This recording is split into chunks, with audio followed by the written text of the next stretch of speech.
We have felt cringy towards Indian TV shows. While some are good, others give us a reason not to watch. So I thought मैं ही क्यों ना एक show लेके आऊँ जहाँ पर rather than complaining मैं आपको alternatives provide कर सकूँ. जो भी है 666 subscribers तो है. That's a big thing. Yeah.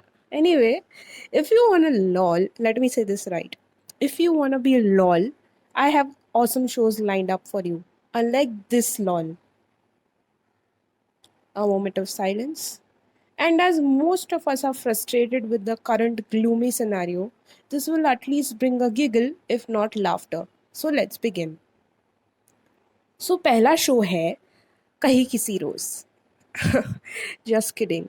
So the first we have is Sarabhai versus Sarabhai. It is a 2000s के ज़माने वाला सिटकॉम जिसमें बॉम्बे की एक सफिस्टिकेटेड फैमिली की लाइफ बताई है.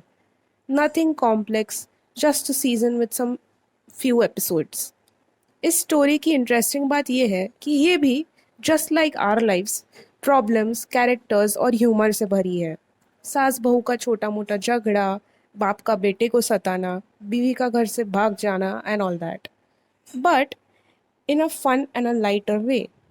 What I like in this is the characters are so well written कि आपको लगेगा कि मैं इसमें से किसी को जानता हूँ, मतलब इसके जैसा किसी को जानता हूँ, यू नो.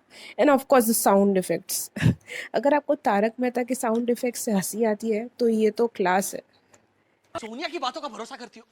उसने पिछली बार भी कहा था कि रोसेश जो है हमारा वो बहुत जल्द बदल जाएगा, कविता लिखना छोड़ देगा. तो सच ही तो कहा था उन्होंने. रोसेश भैया ने कविता लिखना छोड़ दिया था, लेकिन गीत लिखना शुरू कर दिया था. उसका क्या? मोमा तुम सबसे प्यारी, तुम बिन जैसे मैं रास्ते का अंधा भिखारी, भीख में दे दो ब्लेसिंग थोड़ी थोड़ी ममता तुम्हारी मोमा ओ मोमा आ. ओके, दूसरा आता है देख भाई देख.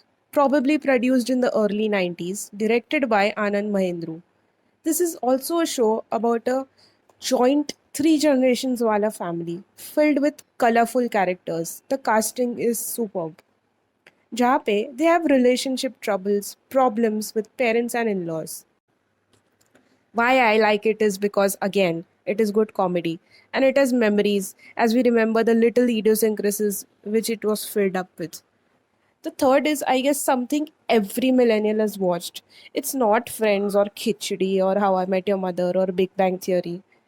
It is Takeshi's Castle, a Japanese game show which happens to have some physical challenges, mazes, and an attempt to win 1 million yen. Well, the Takeshi's Castle that we have seen is Javed Jafri hosting, mocking, mimicking, and doing what he does the best, which is making us laugh. ओह, जापानी जस्सी, क्या बात है. जस्सी जैसी कोई नहीं, और ये तो बिल्कुल लग रहा है कि पानी की लस्सी पिलाएंगी इनको. ये आगे जा रही हैं, थोड़ी तेज लग रही हैं, लेकिन अरे ये तो बिल्कुल हिंदी फिल्म का क्लाइमैक्स हो गया. हीरो की कार ऊपर कोने पे और जस्सी खुश. जस्सी जैसी कोई नहीं. Well, that's enough for today. First watch these 3 and tell us how you find them. मतलब ये 3 देखते देखते एक वीक बीत जाएगा और ये 3 सब थोड़ी ना देखने वाले, सब वीडियो भी नहीं देखते. So anyway, if you find this video interesting, don't shy away from sharing it with your loved ones.